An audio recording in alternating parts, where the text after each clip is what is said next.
नमस्कार विद्यार्थी मित्रांनो, एटीकेटी धारक विद्यार्थी आणि इतर मंडळाचे विद्यार्थी यांच्याकरिता इयत्ता 11वी सेंट्रलाइज ऑनलाईन ॲडमिशन प्रोसेस भाग घ्यायचा असेल तर त्यांनी काही सूचना केलेल्या आहेत. त्या मी सूचना तुम्हाला वाचून दाखवतोय. त्याचा अर्थ आपण नीट समजून घ्यायचा आहे.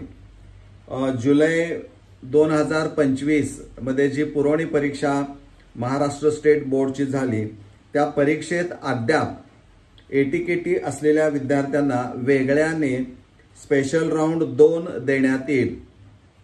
म्हणजे जे एटीकेटी धारक होते, जुलै 2025 ची परीक्षा दिली, उत्तीर्ण झाले, त्यांचा प्रॉब्लेम नाही, त्यांनी रजिस्ट्रेशन केलं.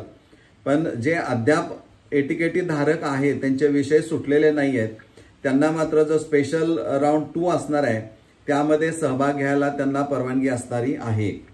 जुलै 2025 च्या परीक्षेत जे उत्तीर्ण झालेले आहेत त्या विद्यार्थ्यांचे रजिस्ट्रेशन रिपीटर्स म्हणून करण्यात यावे. म्हणजे जे विद्यार्थी आता पास झालेत त्यांनी आता काल फॉर्म भरलेला आहे, रिपीटर्स म्हणून त्यांचा उल्लेख त्यामध्ये असणारा आहे. हे आपण लक्षात घ्यायचं आहे.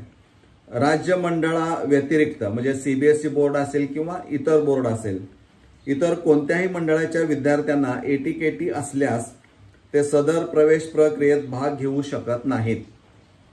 सीबीएसई बोर्डचा कंपार्टमेंटचा निकाल कालच माझ्या माहितीप्रमाणे लागलेला आहे आणि जे उत्तीर्ण झालेले आहेत त्या नियमावलीत बसतायत त्यांनी अर्ज देखील काल केलेले आहेत आणि त्यांना प्रवेश देखील मिळालेला आहे. तर जर कंपार्टमेंट एक्झामिनेशन तुम्ही पास झाला असाल तर तुम्हाला प्रवेश प्रक्रियेमध्ये भाग घेता येतो. पण आता राऊंड संपलाय, स्पेशल राऊंड 2 मध्ये तुम्ही सहभाग घेऊ शकता. पण जर कंपार्टमेंट एक्झामिनेशन तुम्ही फेल झालेला आहात तर मग मात्र तुम्हाला इथं रजिस्ट्रेशन करायला परवानगी नाही. हे आपण इथं लक्षात घेणं गरजेचं आहे. धन्यवाद.